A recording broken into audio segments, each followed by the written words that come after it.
আমরা বেসিক্যালি এসেছি Bangladesh disability cricket club অ্যাসোসিয়েশনের পক্ষ থেকে। আমরা বাংলাদেশে লং টাইম যাবৎ খেলাধুলা করছি। আমরা এখানে প্রায় 12টা অর্গানাইজেশন একসাথে আছি। আমি মোহাম্মদ হেদায়েতুল আজিজ মুন্না, আমি ডিসেবিলিটি স্পোর্টস অর্গানাইজার। আজকে মিটিংটা আমি ছিলাম মুখপাত্র উক্ত অর্গানাইজেশন পক্ষ থেকে। মেইন এজেন্ডাগুলো ছিল যে আমরা ইতিমধ্যে বিভিন্ন জায়গায় দেখেছি, বিভিন্ন মিডিয়াতে নিউজ হয়েছে যে Bangladesh wheel chair cricket team টাকার অভাবে বিদেশে যেতে পারছে না, বা কিংবা বাংলাদেশ নাম লিখে অনেকেই ক্রিকেট টিম ব্যবহার করছে। আসলে এই এই তথ্যটা সম্পূর্ণ ভুল। যে বাংলাদেশে এখন পর্যন্ত বিসিবি যেহেতু কোনো টিম গঠন করে নাই, সেখানে বাংলাদেশ নামে কোনো টিম বাংলাদেশে নাই, ন্যাশনাল টিম নাই। বাংলাদেশে বিভিন্ন অর্গানাইজেশন বিভিন্নভাবে ক্লাব তৈরি করে ক্রিকেট টিম পরিচালনা করছে। Wheel chair cricket team, physical challenge cricket team, blind cricket team, মুখ বধির ক্রিকেট টিম, বধির ক্রিকেট টিম, বিভিন্নভাবে তারা খেলাধুলা করছে। এটা শুধুমাত্র যার যার অর্গানাইজেশন থেকে।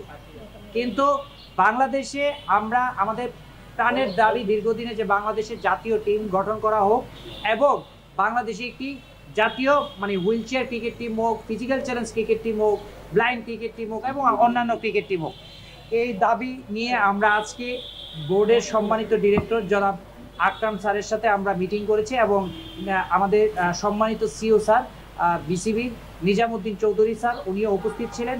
ওনারাও এই জিনিসটাতে সহমত পোষণ করেছেন, এবং আগামীতে ইনশাল্লাহ আর কেউ Bangladesh physical challenge cricket team, Bangladesh wheel chair cricket team, Bangladesh blind cricket team বিসিবির কনসার্ন ছাড়া, বিসিবির ছাড়া, অ্যাপ্লিকেশন ছাড়া কেউ আর এগুলা লিখতে পারবে না ইনশাল্লাহ।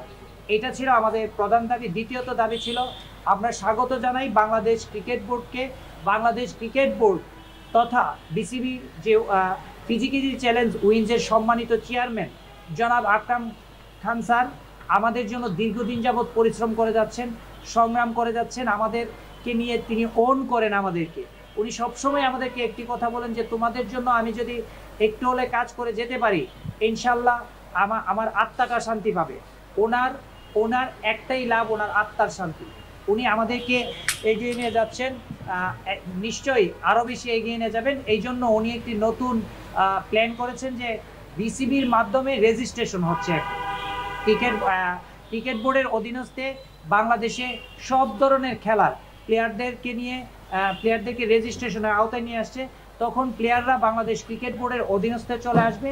তখন বাংলাদেশ ক্রিকেট বোর্ড প্রতিবন্ধী ক্রিকেটারদেরকে নিয়ে একটি টুর্নামেন্ট করবে। সেই টুর্নামেন্ট থেকে বেরিয়ে আসবে আগামীর বাংলাদেশের ক্রিকেট টিম, আগামীর বাংলাদেশের physical challenge cricket team, wheel chair cricket team এবং জাতীয় টিমগুলো বেরিয়ে আসবে। আমরা বিসিবিকে আমাদের অ্যাসোসিয়েশনের পক্ষ থেকে বাংলাদেশ ডিসেবিলিটি যে ক্রিকেট ক্লাব অ্যাসোসিয়েশনের পক্ষ থেকে স্বাগত জানাচ্ছি, এবং এই যে সুন্দর উদ্যোগকে আমরা স্বাগত জানাচ্ছি। এবং আমরা আশা করব বাংলাদেশ ক্রিকেট বোর্ড খুব দ্রুততম সময়। এবং আরেকটি জিনিস বাংলাদেশ ক্রিকেট বোর্ড আমাদেরকে এনশিওর করেছে যে আমরা যারা দীর্ঘদিন যাবৎ খেলাধুলা করে আসছি, ব্লাইন্ড, ফিজিক্যাল চ্যালেঞ্জ এবং হুইল চেয়ার ক্রিকেটার, তাদেরকে সঙ্গে নিয়ে আগামীর ক্রিকেটকে এগিয়ে নিয়ে যাবে। কাউকে বাদ দিবে না। বাংলাদেশ ক্রিকেট বোর্ড আমাদেরকে যথাযথ সম্মান রেখেই, আমাদেরকে যথাযথ সম্মান দিয়েই আগামীর ক্রিকেটকে এগিয়ে যাবে। এর জন্য আমরা আবারও বাংলাদেশ ক্রিকেট বোর্ডের কাছে কৃতজ্ঞতা জানাচ্ছি।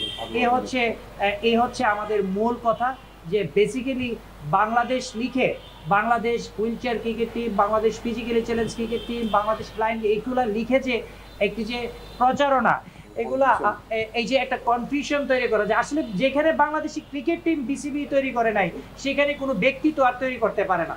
যেন এই জিনিসগুলা বন্ধ হয় আগামীতে। এই জিনিসগুলো আর লেখা যাবে না ইনশাল্লাহ। আজকের পরে আর এই জিনিসগুলো কেউ লিখতে পারবে না, এবং যে যেখানেই যাবে প্রত্যেকে যার যার খেলার অবস্থান ঠিক থাকবে, ক্লাবগুলো খেলবে। যে যেখানে যাবে বিসিবির কনসার্ন ছাড়া কেউ আসলে ইন্টারন্যাশনাল ম্যাচে বাংলাদেশটা এগুলো ইউজ করতে পারবে না। এই সিদ্ধান্তকেও আমরা স্বাগত জানাচ্ছি এবং আমাদের এই হলো আমাদের মূল কথা।